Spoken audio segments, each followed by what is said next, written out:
Eba, beleza? Canal Tricolaço no ar, mais uma vez. Deixa eu falar uma coisa antes da gente começar o vídeo aqui. Ah, é assim, muito rapidamente. Quem já acompanha aqui já deve ter percebido que eu não tenho nenhuma pretensão. Claro, se um dia acontecer, ótimo. Mas eu não tenho nenhuma pretensão aqui de viver deste canal. Isso aqui eu criei para que eu possa exercitar duas coisas: falar do São Paulo com os meus amigos são paulinos em rede e ao mesmo tempo exercitar a função de comentarista esportivo, que é uma parte da minha carreira jornalística que eu desenvolvi durante um tempo e não faço mais, só ocasionalmente, e eu gosto de fazer. Mas só para você que chega de vez em quando saber com quem está falando, eu sou o Robson Ramos, eu sou do Grupo Band, muita gente me conhece, eu sou da Band FM, eu trabalho no rádio musical, mas eu já fiz rádio esportivo também durante algum tempo, e muita gente que acompanha esporte comigo, inclusive aqui no canal tem pessoas inscritas, é gente que me acompanhou no período da inesquecível Rádio Bradesco Esportes FM, lá dentro do Grupo Band mesmo. Né? Foi uma experiência que eu felizmente pude ter lá. Durou 4 anos no meu caso, mágicos, porque eu podia falar de futebol que eu tanto adoro. Depois, por causa da Rádio Bradesco Esportes FM, eu fui parar nas transmissões do Campeonato Brasileiro para o exterior, num contrato que a CBF tinha com a transmissão para o exterior sendo feita entre 2020 e 2023. E nesse período eu pude também, lá eu comentava jogos, na Bradesco eu apresentava programas, fazia plantão, enfim. E pude também desempenhar. Depois de lá para cá, ocasionalmente, às vezes quando precisa muito lá na Rádio Bandeirantes, eu sou chamado para fazer, mas é bem esporádico. Então, só para posicionar e para, de novo, agradecer você que está por aqui. Para você que ainda não se inscreveu, se inscreva e receba aqui o aviso, ainda que sejamos humildes. E conte para os amigos que tem um São Paulino, um jornalista, um radialista que gosta de tratar desse assunto aqui. Eu estou também nas minhas redes sociais, Robson Ramos Rádio, em todas elas, com exceção do X, que é Robson_Ramos. E no Facebook, Robson Ramos, mas o restante, Robson Ramos Rádio, para gente bater papo também. Beleza? Mas estamos aqui depois de São Paulo 2, Náutico 1, Copa do Brasil, terceira fase. O título do vídeo hoje é Deu pro gasto, porque foi o que aconteceu, né? Se a gente fosse pensar em termos de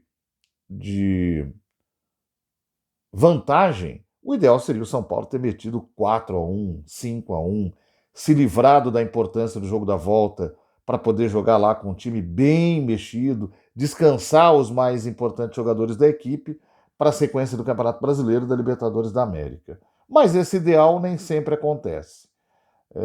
O jogo se apresentou absurdamente fácil para o São Paulo no início, tão fácil, tão absurdamente fácil, que o São Paulo se desconcentrou.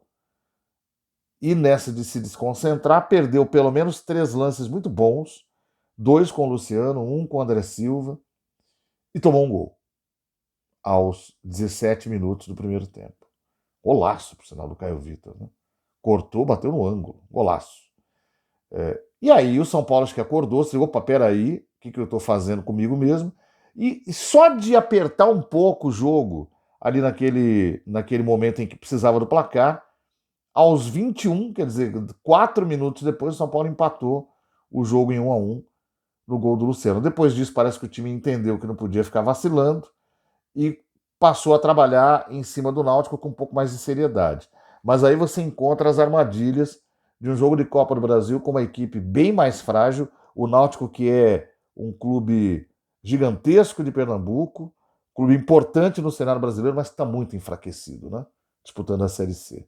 Mas tem lá figuras interessantes, o goleiro Muriel, irmão do Alisson, lembra dele que jogou no Inter, no Fluminense? O Kelvin, que jogou no São Paulo, tá lá, estava jogando lá. Alguns jogadores interessantes nesse sentido. Mas é uma equipe, claro, muito frágil. Só que aí você vê as armadilhas das bobagens que você faz na Copa do Brasil, né?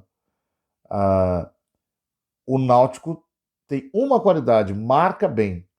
E aí passou a marcar e fechar os espaços para o São Paulo no momento em que o São Paulo estava procurando um jogo mais agressivo ainda no primeiro tempo. O São Paulo teve muita dificuldade de entrar no campo do Náutico. E aí, quando entrava, havia aquele vacilo que eu acho que até é natural em times que estão se vendo numa situação um pouco mais facilitada e, ao mesmo tempo, muito cansado pela sequência de jogos. Então, muito do que o jogador erra, erra porque o reflexo diminuiu também. Né? Intervalo, o São Paulo volta para o segundo tempo e quando está tentando se achar em campo, 3 minutos, o Luciano vai lá, faz o segundo gol e você imagina de novo o mesmo cenário do primeiro tempo. Com a facilidade que tem, esse time vai golear o Náutico aqui. Mas aí acontece mais ou menos a mesma coisa. Baixa um pouco aquele ímpeto natural, porque o time está, repito, o time está cansado, o time entende que está fazendo um resultado positivo e não tem jeito. Vê que o adversário é mais frágil, projeta para si uma tranquilidade que não precisa, que é muitas vezes excessiva e não consegue concluir. Porém, é preciso destacar o seguinte: no segundo tempo, o São Paulo não deixou de agredir o Náutico. O São Paulo errou demais, essa que é a verdade. Errou com o André Silva muitas vezes. É impressionante a partida ruim que o André Silva fez. Ruim mesmo, ruim.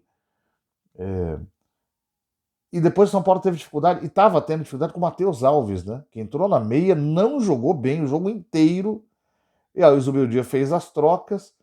O Rodriguinho entrou um pouquinho melhor, mas também erra mais do que acerta. É um negócio terrível. Pouco mais para frente entrou o Rian Francisco.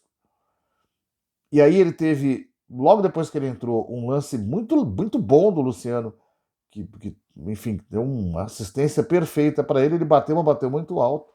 E curiosamente, depois desse lance, ele sumiu.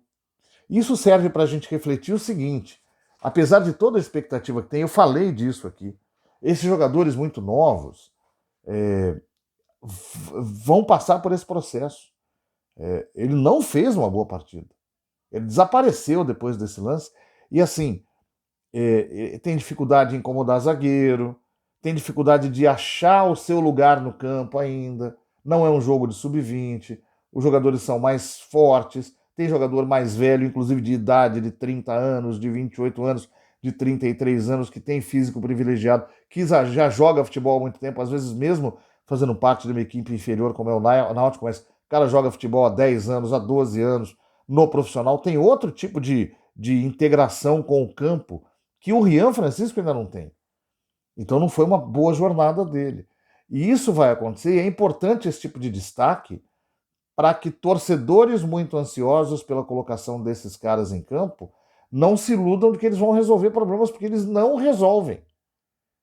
E no caso do São Paulo, menos ainda, porque a despeito do São Paulo ter sido campeão da Copinha, no São Paulo, eu sempre digo isso para pessoas que eu conheço, no São Paulo não tem nenhum Hendrick, no São Paulo não tem nenhum Estevão, no São Paulo não tem nenhum jogador desse nível. Os bons jogadores da base do São Paulo não estão nesse nível. O que melhor está se dando no profissional, que é o Lucas Ferreira, não está nesse nível, mas ele é muito bom. Hoje foi de novo da base o que melhor jogou, mas até ele estava cansado. O Alves jogou mal, o Rian entrou mal. E o Rodriguinho, né, oscila, vai mal ali, bem aqui, mal ali, bem aqui. Então foi desse jeito aí. Então, assim, no fim das contas, o São Paulo fez um placar baixo, se a gente pensar em Copa do Brasil. Agora, eu vou ser muito sincero com o que eu vou dizer aqui. O Náutico, a chance do Náutico ganhar, mesmo no Recife, é a mesma que ele tinha de ganhar no Morumbi. O São Paulo é muito superior e se o São Paulo levar um pedaço do jogo que seja a sério, ele vence a partida. Uma parte do jogo. Uma parte. E se cuidar defensivamente, ele vence a partida. A questão não é essa, a questão é ir para os aflitos, ou para a Arena Pernambuco, não sei onde é que vai ser o jogo na volta, mas enfim, dando ao Náutico uma pequena esperança de que ele pode tentar algo. E se ele tiver essa pequena esperança de que ele pode tentar algo, bastará para exigir que o São Paulo tenha, por exemplo, um time completo, titular, coisa que não precisaria ter num placar um pouco mais elástico. Rafael hoje não tem culpa no gol.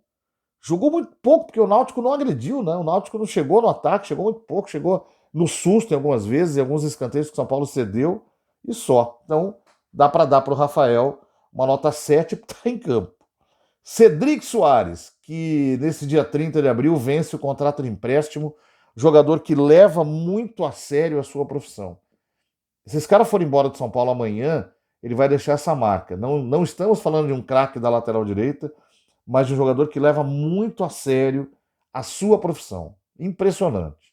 Tem todo o meu respeito. E leva, até pela intensidade do jogo de hoje, leva uma nota 7,5. O Juan foi muito tranquilo na zaga hoje, muito sério também, leva um 7,5. O Alan Franco brincou um pouquinho mais e saiu contundido. Eu espero que ele não seja um problema para o jogo contra o Fortaleza. Leva uma nota 7. E o Wendel, de novo, não foi bem. Tá difícil do Wendel emplacar nesse time. Dá para o Wendel uma nota 5. Marcos Antônio foi bem, mas hoje foi já de novo um Marcos Antônio menos objetivo. O Marcos Antônio, quando começou a jogar pelo São Paulo, era um jogador que tocava 150 vezes na bola, virava para todos os lados, mas não resolvia o jogo. Ele estava resolvendo em todos os jogos anteriores. Hoje, de novo, ele não resolveu o jogo. Ficou tocando de lado, e dribla, e gira, e faz peão. Mesmo assim, não foi mal. Só que eu prefiro ele mais objetivo. Hoje vai ficar com uma nota 6,5. O Alisson também discreto. O Alisson está cansado. O meu dia precisa dar um tempo pro Alisson, cara. Precisa dar um tempo pro Alisson. Fica com uma nota 7 pela dedicação e tudo, mas o cara claramente está pifando. Matheus Alves foi mal hoje. Mal, errou quase tudo que tentou. Nota 5,5. Lucas Ferreira, enquanto esteve em campo, muito bem. Nota 8 para ele. Luciano, nota 8, fez um papel de centroavante hoje, de segundo atacante, dividindo ali com o André Silva. O Luciano, do início da sua passagem pelo São Paulo, onde ele fez muito gol, hoje fez 2, e por ter feito 2 gols, nota 8. Deu uma desperdiçadinha em um lance ou outro aqui, vi gente pegando no pé, mas é bobagem. Na maior parte do jogo jogou sério e jogou bem. E o André Silva foi muito mal. Cara, como o André Silva errou. Errou chute, errou domínio, errou drible, errou virada de corpo. 5. 5 é o que dá. Não tem o que fazer. Enzo Dias entrou muito bem, é um jogador muito sério. Pena que não vai poder estar à disposição contra o Fortaleza, porque está suspenso no Brasileiro. Nota 7 para ele. Mais alta a nota dele do que a do Wendel, que ele substituiu. Bobadilla já entrou no lugar do Alisson. Não comprometeu, fica com uma nota 6. Rodriguinho entrou no lugar do Matheus Alves e para mim ele manteve o mesmo jogo do Matheus Alves, foi um pouquinho melhor, então vai para 5,5 a nota dele. E o Rian Francisco, que entrou no lugar do Lucas Ferreira, achei que fosse entrar no lugar do André Silva, fica com uma nota 5,5 também, porque hoje não desempenhou, não apareceu muito não. É isso, gente. Continue com a gente aqui também, fale para os amigos, curta, compartilhe e tal. E sexta-feira tem São Paulo e Fortaleza pelo Campeonato Brasileiro. É Morumbi, mas é jogo duro, hein? Tem que estar muito atento o São Paulo para essa partida do jogo da sexta-feira. Beleza? Valeu para todo mundo, um abraço, até lá.